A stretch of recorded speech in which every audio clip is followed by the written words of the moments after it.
चलिए सीधा आपको लिए चलते हैं हर्षिल, जहां पर सीएम पुष्कर सिंह धामी संबोधित कर रहे हैं।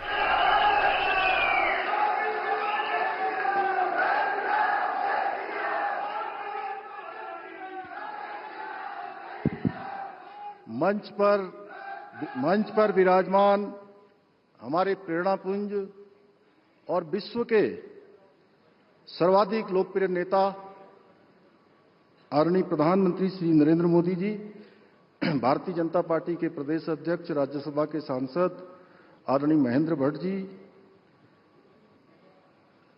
कैबिनेट के मेरे सहयोगी आदरणीय सतपाल महाराज जी, क्षेत्रीय सांसद श्रीमती राज्य लक्ष्मी शाह जी, क्षेत्रीय विधायक श्रीमान सुरेश चौहान जी एवं जनसभा में उपस्थित सभी मेरे बड़े बुजुर्ग, माताएं, बहनें, सभी मेरे नौजवान साथियों, सर्वप्रथम मैं आदरणीय प्रधानमंत्री जी का मां गंगा के मायके मुखवा एवं सीमांत क्षेत्र हर्षिल घाटी में आने पर समस्त प्रदेशवासियों की ओर से आपका हार्दिक स्वागत एवं अभिनंदन करता हूं। आदरणीय प्रधानमंत्री जी, भारत के इतिहास में आप ऐसे पहले प्रधानमंत्री हैं जिनके पुण्य कदम उत्तराखंड के इस उच्च पर्वतीय सीमावर्ती क्षेत्र पर पड़े हैं। प्राकृतिक सौंदर्य और आध्यात्मिक ऊर्जा से ओतप्रोत इस क्षेत्र में आपके आगमन पर आज प्रदेश के प्रत्येक नागरिक का हृदय प्रफुल्लित है।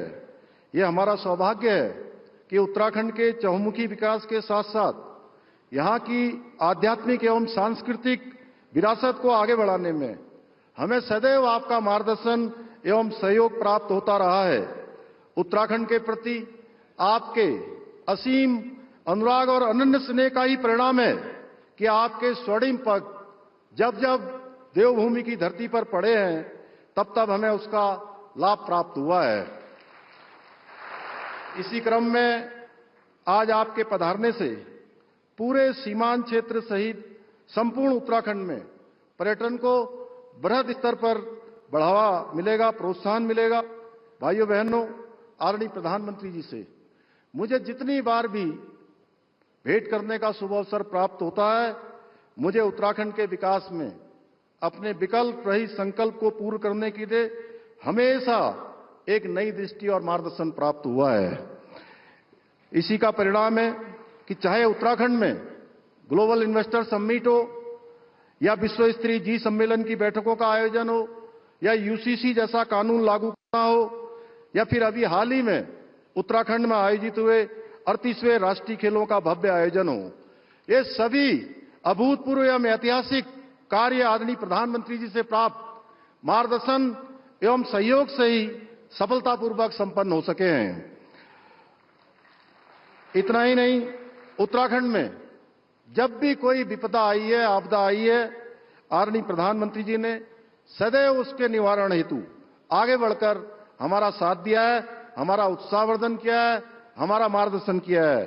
चाहे वो केदारनाथ यात्रा मार्ग पर आई हुई आपदा की घटना हो, जोशीमठ में भूधसाव की घटना हो, सिलक्यारा टनल हादसा हो या फिर अभी हाल ही में चमोली माड़ा गांव के पास हुई हिमस्खलन की घटना हो, आदरणीय प्रधानमंत्री जी के सतत सहयोग और मार्गदर्शन का परिणाम है कि हमें इतने बड़े बड़े संकटों से प्रदेश को उबारने में सफलता प्राप्त हो पाई है। आज के इस अवसर पर मैं विशेष रूप से समस्त उत्तराखंड वासियों की ओर से और मैं कहूंगा सभी श्रद्धालुओं और देशवासियों की ओर से भी आपने जो 4081 करोड़ रुपए की लागत से गौरीकुंड, केदारनाथ और 2730 करोड़ रुपए से अधिक की लागत से गोविंद घाट से हेमकुंड साहिब तक का रोपवे निर्माण की सौगात देने के लिए आदरणीय प्रधानमंत्री जी का आभार व्यक्त करता हूं। इन दोनों रोपवे परियोजनाओं के पूर्ण हो जाने के पश्चात जो यात्रा अत्यधिक कठिन होती थी, कई दिनों की होती थी, वो यात्रा हेमकुंड की हो या केदारनाथ की हो, दोनों ही यात्रा आसान और सरल हो जाएगी। जो वृद्ध हैं, शारीरिक रूप से कमजोर है, वह भी यात्रा करके पुण्य लाभ को प्राप्त कर पाएंगे। निश्चित रूप से इससे हमारा पर्यटन भी बढ़ेगा। भाइयों बहनों, चार धाम यात्रा हमारे उत्तराखंड की आर्थिकी का एक प्रमुख आधार है। इस यात्रा से होटल व्यवसायियों से लेकर टैक्सी चालक, तक और स्थानीय दुकानदारों से लेकर ट्रिप ऑर्गेनाइजर तक यात्रा से जुड़े हुए लाखों लोगों को रोजगार के अवसर प्राप्त होते हैं। शीतकाल में 4 धामों के कपाट बंद होने के बाद इन सभी लोगों के व्यवसाय पर गहरा प्रभाव पड़ता है, जिसे देखते हुए आदरणीय प्रधानमंत्री जी से मार्गदर्शन प्राप्त कर हमने इस वर्ष शीतकालीन यात्रा की ऐतिहासिक शुरुआत की है। इसी क्रम में मैंने आदरणीय प्रधानमंत्री जी से शीतकालीन यात्रा में सम्मिलित होकर हमें आशीर्वाद प्रदान करने का आग्रह किया था, जिसे सहर्ष स्वीकार करते हुए आज आदरणीय प्रधानमंत्री जी स्वयं हमारे बीच में उपस्थित हैं। आदरणीय प्रधानमंत्री जी के आगमन से न केवल शीतकालीन यात्रा को बृहद स्तर पर बढ़ावा मिलेगा, बल्कि इस सीमांत क्षेत्र में ट्रैकिंग, माउंटेन बाइकिंग के साथ साथ दूसरी एडवेंचर एक्टिविटीज को भी बढ़ावा मिलेगा। इसके लिए मैं एक बार पुनः आदरणीय प्रधानमंत्री जी का आभार व्यक्त करते हुए मां गंगा से प्रार्थना करता हूं कि उनके कुशल एवं सफल नेतृत्व में देवभूमि उत्तराखंड के साथ साथ संपूर्ण देश इसी प्रकार तेज गति से विकास की राह पर आगे बढ़ता रहे और भारतवर्ष पुनः विश्व गुरु के पद पर आरूढ़ हो। भाइयों बहनों, इस वर्ष हमारे राज्य में कुमाऊं और गढ़वाल के बीच में होने वाली नंदा राज्यात यात्रा जो 2025 में प्रस्तावित है, 12 वर्षों बाद जो यात्रा होती है, उसका आयोजन भी सितंबर से अगस्त के माह में किया जा रहा है। हमारे लिए यह आयोजन भी करना बहुत ही गर्व का पल है। साथ ही 2027 में हरिद्वार में हमारा कुंभ भी प्रस्तावित है। दोनों ही जो बड़े धार्मिक आयोजन हैं, हम आदरणीय प्रधानमंत्री जी का मार्गदर्शन लेकर उसको भी ऐतिहासिक बनाने का काम करेंगे। इसी आशा और आकांक्षा के साथ इन पंक्तियों के साथ मैं अपनी बात समाप्त करता हूं।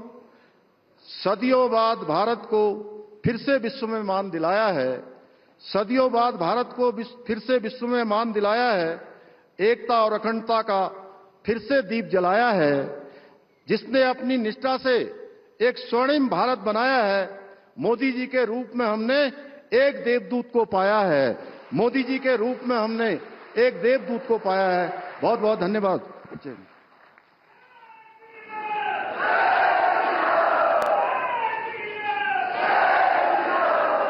बहुत बहुत धन्यवाद माननीय मुख्यमंत्री महोदय।